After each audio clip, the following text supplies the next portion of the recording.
revenir dans la genèse de la chose. Qu'est-ce qui s'est passé réellement avec la radio, la télévision d'Ebou Kassaï? Oui, madame, en date du 5-6, c'était 4 jours avant la publication des résultats définitifs, les résultats provisoires des élections du 30 décembre 2018. La chaîne de télévision radio-télé d'Ebou Kassaï, qui émettent en Mbujimaï, c'est une chaîne privée d'un opérateur économique qui est aujourd'hui sénateur, M. Ogi Lunachivula, a été saccagée par un bon nombre de gens.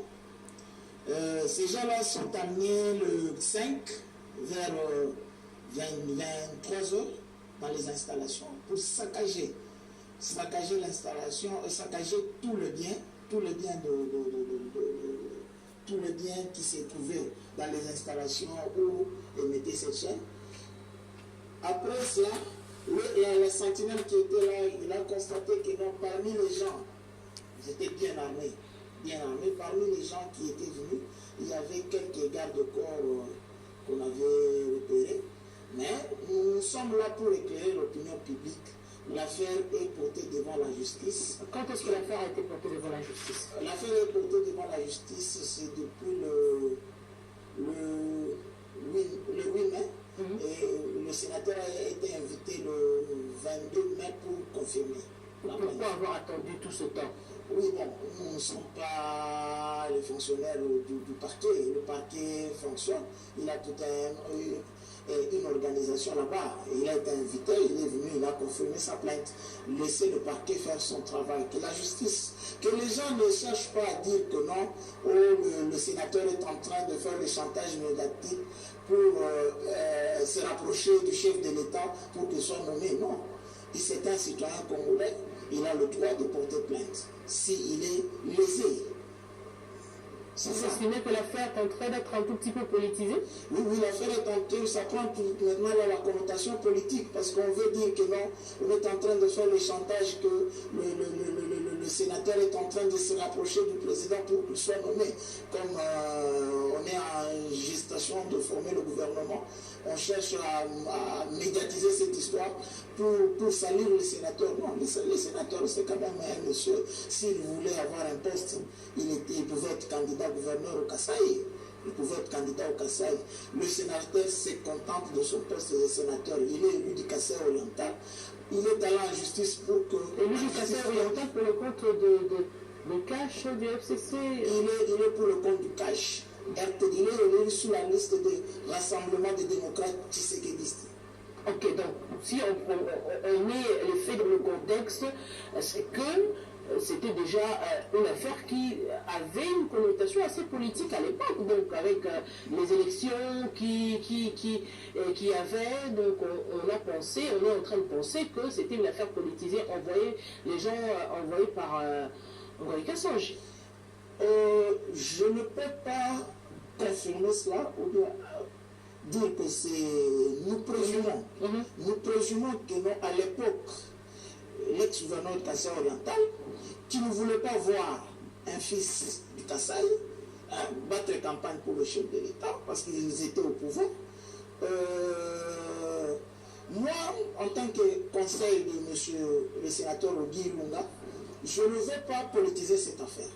Je ne veux pas qu'on amène la politique dans le judiciaire, non. Nous laissons la justice faire son travail. Nous sommes dans un état de droit. Toute personne qui se sent lésée peut aller en justice pour solliciter la réparation. Jusque-là, on est encore dans une phase préjuridictionnelle. On est dans une phase préjuridictionnelle. Laissez le parquet faire son travail. Nous ne devons pas influencer la justice. Que la justice puisse faire son travail dignement en toute quiétude. Madame, pour votre information, depuis que cette affaire a commencé, nous avons vu que non, les gens veulent récupérer ça d'une manière politique. Non, c'est pourquoi je tiens aujourd'hui à éclairer l'opinion publique. Non. Le sénateur, tel qu'il est là, ce n'est pas du fait qu'il ait du cash, qu'il veut maintenant s'en prendre à l'ex-gouverneur du Kassaï oriental. Non, il a été lésé. Si vous voyez les installations, il y a eu 32 balles tirées. 32 balles. laissez la justice faire. Je ne peux pas étaler toutes les preuves devant la presse, non. Laissons la justice faire. La grande question, c'est comment est-ce que les faits sont arrivés jusqu'au niveau de la presse? Parce que les faits tels qu'on les voit, ça date du mois de janvier, la plainte c'est au mois de mai. Aujourd'hui, pourquoi ne pas laisser la justice faire son travail au lieu de prendre l'affaire et de la médiatiser? C'est-à-dire maintenant, au-delà de la justice, vous venez encore dans les plateaux de télévision pour en parler. Il y a eu un point de presse tenu par nos adversaires. Les adversaires de mon client. Moi, en tant que son conseil, je vais maintenant éclairer l'opinion publique. Que non, laissons les politiques à part et le judiciaire aussi faire son travail. Aujourd'hui, là, il y a maintenant la connotation politique qui entre. Non, le sénateur ne veut pas de cela. Le sénateur demande à l'opinion publique qu'il soit calme, que la justice fasse son travail. Justement, comment vous ne voulez pas que l'aspect politique entre là-dedans? Pendant que vous parlez coalition FCC Cash, pendant qu'il y a des affaires entre vous, FCC Cash aujourd'hui, j'aimerais bien quand même, parce que vous êtes avocat conseil, c'est l'image que vous voulez donner maintenant qui inquiète justement, qui permet aux gens de pouvoir parler. Non. Nous sommes dans un état de droit. Le fait que les gens sont dans une coalition, cela ne exclut pas de réclamer son droit devant la justice. Si je suis de l'ex-CC ou bien je suis de cash et que j'ai été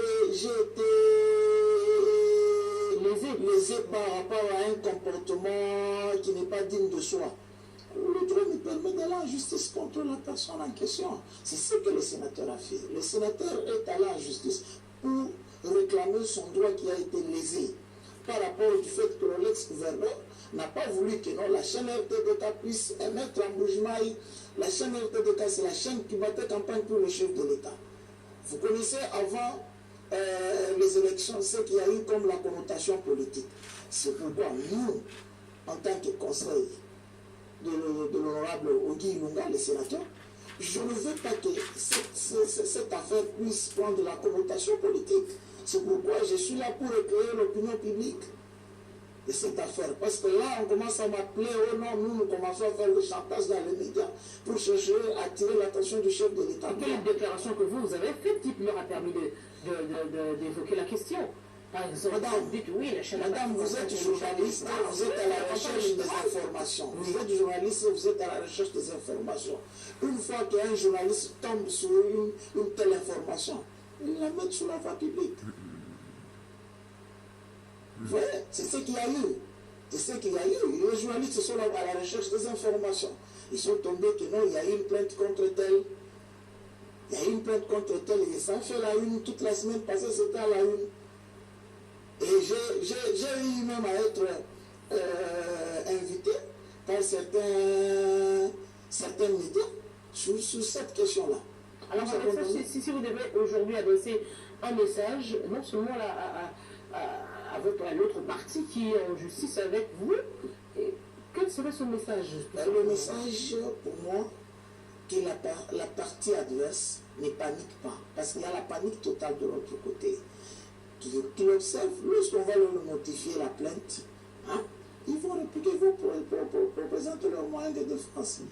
Pour moi, laissons la justice faire son travail. Nous avons confiance en notre justice. Je sais que le droit sera dit. Le droit sera dit. Laissons la justice faire son travail. On ne doit pas influencer. Si il s'avérait que mon client n'a pas raison, n'a pas fourni les éléments de preuve, la justice va le départager et il va mettre il va classer le dossier sans suite. Donc à ce titre, il n'y a pas de problème personnel. Il n'y a pas de problème personnel, il n'y a pas un acharnement contre une personne. Ici, c'est quelqu'un qui a été lésé, il est en train de réclamer ses droits. En tant que citoyen congolais, enlevons cette histoire-là de politique. Ce n'est pas un dossier politique, ce n'est pas un dossier où, tel que je l'entends, le sénateur est en train de chercher un poste ministériel. Non, c'est son droit d'aller en justice contre une personne qui a lésé. Monsieur Didier Mwanza, je rappelle que vous êtes avocat conseil d'Ogi Ilunga, il est sénateur, et les dossiers que vous emmenez sur ce plateau, c'est entre autres la destruction méchante de la radio-télévision Debout Kasaï qui émettait, je ne sais pas si ça continue à mettre jusqu'aujourd'hui, malgré tout ce qu'il y a eu. Tout ce qu'il y a eu là, le sénateur s'est battu de gauche à droite pour remettre la radio en fonction. Ça émet chaque jour, parce que c'est une chaîne qui était là pour le développement du Kasaï. Une chaîne qui a été... C'est depuis 1999 que cette chaîne-là existe au Kasaï. C'est une grande chaîne, c'est une chaîne privée créée par un opérateur économique à son temps, aujourd'hui sénateur.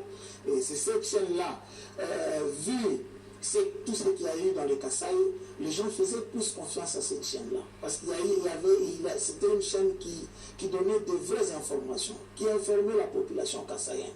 Et aujourd'hui, là, si vous voyez cette chaîne-là, comme le promoteur de cette chaîne-là, le sénateur Odi Lunga, tient à tout prix que la population est-kassaïenne soit informée. Monsieur Didier Mwanza, merci d'avoir répondu à notre invitation. Merci beaucoup. Alors, mes téléspectateurs, notre deuxième dossier concerne non seulement les obsèques d'Étienne Tshisekedi, mais également l'avènement du nouveau Premier ministre. Bien, quel profil pour le nouveau gouvernement